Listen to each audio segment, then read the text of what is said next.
Bro, I don't even know, bro. I was gonna record this on my better camera, but that wasn't working. But then I was like, okay, so do I not record it? Then I was like, no, you know what? Jesus doesn't care what I record this on. He does not care. He's like, I just don't care about that. I just talk. And yeah, I was just thinking, I don't even know.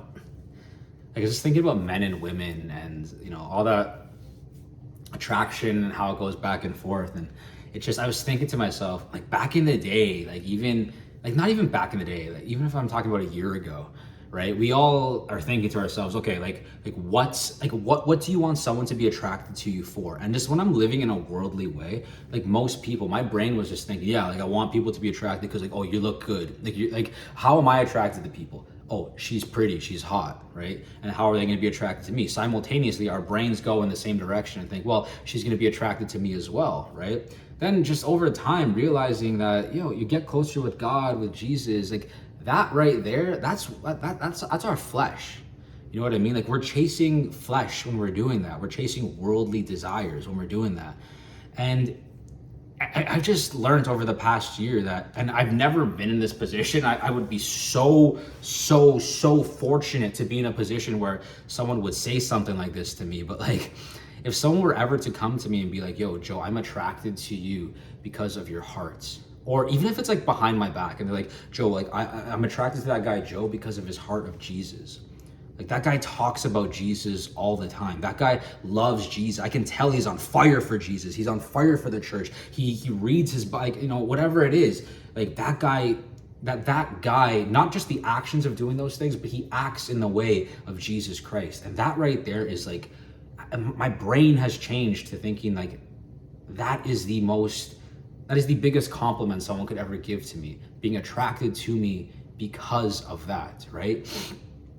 I've never saw it like that before. I've lived in this worldly world out here, and it's just definitely it's definitely something that Instagram shoves into our brain. You go out and you walk down the street of Toronto. It's then okay. There's a girl like this. She's looking like this. There's a guy like that. There's this and that. You go to the gym. Someone's ass is in your face, right? And it's just one of those things where you get pumped into your brain. Flesh, flesh, flesh, flesh. That's what you should be attracted to. Flesh, flesh. That's what you should be attracted to, bro. I love when I see like a fat dude, right, walking around with a beautiful 10 out of 10 girl. And I'm not even, obviously I don't want him to be fat. I hope he gets into good shape. But my point is, I love that when someone is out there and, maybe they're not the best looking dude, but they're attracting a high value woman, right? And I obviously don't know if she is high value or whatever. Maybe he's not as well. I don't know. But in my head, I like to imagine and think that, this guy has the heart of Jesus. This woman is on fire for Jesus and she's attracted to this man regardless if he's like 300 pounds, right? And she's attracted to him because of his heart of Jesus. She sees something inside of him that, yeah, it's not easy to see on the exterior, but it's very easy to see once you get to know somebody and talk to them. And the thing is too, it would just be so amazing for someone to be like, Joe, like, yeah, I'm attracted to you based on your heart of Jesus, because that tells me that person as well is on fire for Jesus. That's what that tells me, because you won't be looking for that and noticing that type of thing unless you are doing the same thing yourself, right? A year ago, I would never go to a girl and be like, I'm attracted to her for her heart of Jesus. I'm attracted to her because of her ass or like her face, or she's whatever, she's hot. And that's what happens when you live in this worldly world, right? But if someone were to say that, it's like they're on fire as well. Their perspective has shifted as well to be searching for Jesus, and they see it in other people, right? That's the beautiful part about this. And I know, like, at the end of the day, people are like saying, yeah, Joe, like, man, maybe too much God, too much this and that. And I'm like, no, bro, like, no, like, absolutely no. Like at the end of the day, everyone says, okay, God first, and I love that. But the way I see it is, we got to change that. Like it's got to be God only, like God only God. Because at the end of the day, like I said, when it's just God first, it's like, and maybe it's the same thing what I'm saying, I don't know, but the way I see it is, we go out, we put God first, absolutely, but we allow room for the enemy to sneak in. Again, go to the gym, you see a pretty girl, Then you're like, lustful thought. You go out and you see someone smoking drugs. Oh, remember when I used to smoke and do drugs? Oh man, that must feel really good. Let's get that dopamine hit. Oh, social media, boom, boom, boom. Let's scroll. Like, we have to eradicate all of that stuff. But then people go, oh, well, you know what, Joe, you need a balance in your life. You can't just be going out. My mom says it all the time, Joe, you can't just work all the time. You can't just be like doing all your stuff online with firefighters to help them get hired. Like, you have to be going and you have to be balancing. And I'm like, yo, when I did a balance, that's how the enemy would creep in. You give him an inch, bro, he will take you all. He won't take a mile. He'll take everything, bro. So that's why when you have that balance, that just God first, it's like, bro, you allow room to get taken over, to be corrupted. So when it's God only, like I don't need no balance anymore, bro. I don't need none of that. But moderation, you gotta have fun sometimes, bro. Like, I hate to say it. I don't know if it's rude or if it's like politically incorrect, but like, as a man, we are out here to provide and protect. We are out here to lead the ship of the family, of the woman, of the kids, right? So with that being said, men don't need fun. Like, men don't need the fun of, let's go out and party, let's go out and drink, let's go out and live here, let's go out and do no, men need to work, men need to be disciplined, men need to come home to their families, men need to be sharp at all times.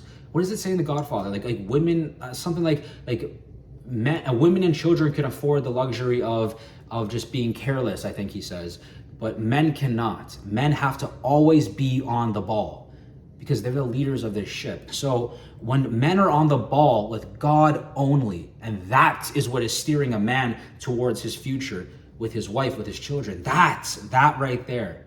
That's beautiful. And you know what? Yeah, on Christmas Day, you're not gonna get like all these great gifts and whatever. You're gonna get a pair of socks, bro. You're gonna get socks, but you're gonna get to see your wife and your children around that Christmas tree, happy, laughing. Dad provided this. Dad protected us. Dad gave us all of this joy, and that right there, along with your socks, is what you're gonna really get. Right? And if God is leading that ship, you get a heart of God, you get a satisfied family, you protect it and provide it, and you get those socks too. But it's so much more than just socks. It's so much bigger than that, right? So I don't know. God first, but also God only. And things have been changing in terms of my perspective as of lately, for how we should be looking at each other, what we should be attracted to in this world. People that we should, like how we view others in the lens of Jesus. And I get it. I get it. We want to have fun sometimes. We want to hang out with that guy because he's fun to go drink with, or that girl's fun to go do whatever with, right? But at the end of the day, we understand that we are becoming the 5 people that we hang around the most. We inevitably will, right? So now with that, how do we hack that system? Who do we want to become like the most? Who? Bro, we already know. We already know who we should be aspiring to be like. We should be aiming up. And what greater aspiration and higher aspiration is there than Jesus Christ? Like what? Right? So if we know that, then we should always be aiming for Jesus. So how do we stay close to Jesus then? Meaning we have to stay close if that means we'll become like him. Go to the Bible, go to church, go on your knees and pray, have journals, have godly friends that you talk to, that you can rely on. I literally messaged my friend last night. She's amazing. And I said to her, I'm like, yo, X, Y, and Z, I feel like this in terms of relationships. I feel like this in terms of my own life. Like, what are your thoughts on this? And she's giving advice. The past week, she was giving advice to me as well. Because when something else popped off in my life, first person I turn to is her. Because I know that she's going to be giving advice in the godly world. Like I trust that environment that I can go to her, because if you're going to someone that's not God first and they're just going and giving advice, what's the core of that advice? Where is that coming from? It's not coming from a godly place. It's coming from a worldly place. And at the end of the day, if we're taking worldly advice from worldly people, God bless them. God bless them. It's just not going to be advice that's going to lead you closer to Christ. Like you know what? I mean, I feel like that's basic logic and people can see that, but maybe it just needs to be said that we have to go to God first people if we're trying to become closer to Jesus. You know what I mean? Like, if I want to get closer to Jesus and I'm falling off track, should I go to the Bible or should I go to social media? You know what I mean? If I'm falling off track, should I go to the bar or should I go to church? I want to get closer to Jesus. You know what I mean? So it's very, very basic in terms of we want this, we go here to get this, to become like this.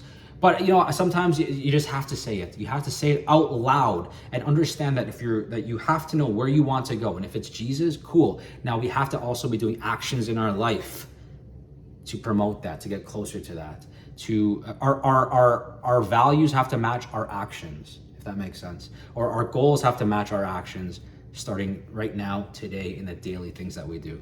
So anyways, guys, I just wanted to get on here and say that. It was just on my heart as I was drinking my water before I go to the gym. The heart of Jesus. Strive for that.